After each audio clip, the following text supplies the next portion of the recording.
Hello and welcome to Daily Tech Tutor. In this video, I'm going to teach you how to view and manage your crypto portfolio in MetaMask. If this tutorial helps you, then consider subscribing and liking the video. So if you're looking to get a comprehensive view of your crypto assets, here's how you can use the MetaMask Portfolio dashboard. First, navigate to MetaMask Portfolio by opening the app and then tapping on the Portfolio button in the home screen. This will take you to the browser built-in MetaMask app. Here, you can view your total holdings across up to 10 different accounts. See assets on multiple Ethereum-compatible networks like Ethereum Mainnet, Polygon, BNB Chain, and many more.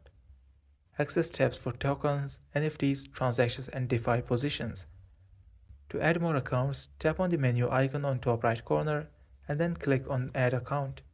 Here, you can connect more MetaMask accounts or watch another wallet by entering its public address here without logging into that account. This will ensure its security. This was for today's tutorial. If this video helped you, then consider subscribing and liking the video.